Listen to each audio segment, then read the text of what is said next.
How much do you, if you are a believer, how much do you think about God in your regular life?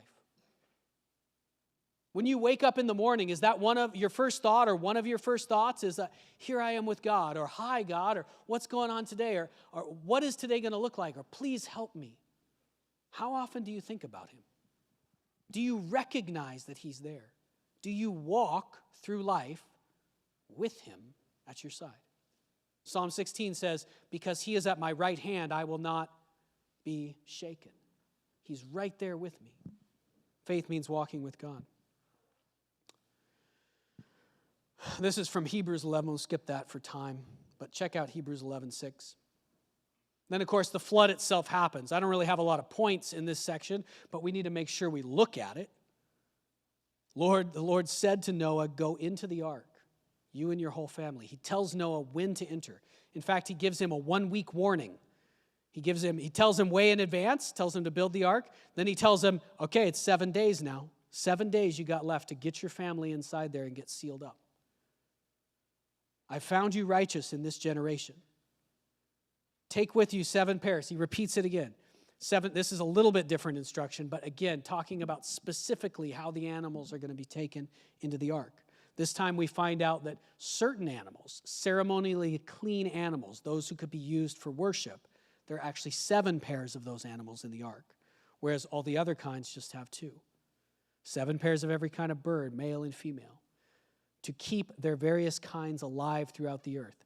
Again, it's almost like he knew. Some people would say, well, could the whole earth really be repopulated from just 1 pair of animals? Maybe some survived somewhere else. The text specifically says twice that they didn't. None survived anywhere else. 7 days from now, I will send rain on the earth for 40 days and 40 nights. I will wipe from the face of the earth every living creature. Repeats it again. And Noah did all that the Lord commanded him. Jumping forward a little bit, in the 600th year of Noah's life, on the 17th day, on the 2nd month, on that day, all the springs of the great deep burst forth, and the floodgates of the heavens were opened. And rain fell on the earth for 40 days and 40 nights. For 40 days, the flood kept coming on the earth. That means increasing. The waters increased. They lifted the ark high above the earth. To me, I don't know why, but that image is one of the most vivid in the whole text to me. Imagining just the darkness and chaos and death and the ark just rising and rising as the flood waters rise. How high did they rise? The waters rose and increased greatly on the earth. That's an understatement. The ark floated on the surface of the water. They rose greatly on the earth. He repeats it to emphasize it. Let me tell you how high. All the high mountains under the entire heavens were covered. What? In a few minutes, you know how the story ends. It's going to end on, where's the ark going to come to rest? Mount Ararat. How high is Mount Ararat? Mount Ararat is 15,000 feet high, almost. You guys driving around the lower mainland, you see Mount Baker a lot, right? Ararat is 20% higher than Mount Baker.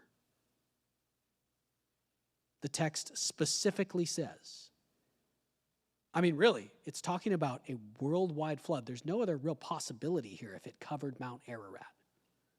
It's saying that Mount Baker was covered by the flood. Ararat itself was covered to a depth of, it actually says, the waters rose and covered the mountains to a depth of more than 15 cubits. How would he know? Noah must have actually had a line that was 15 cubits deep, and he tried to sound for the mountains, and he couldn't find them.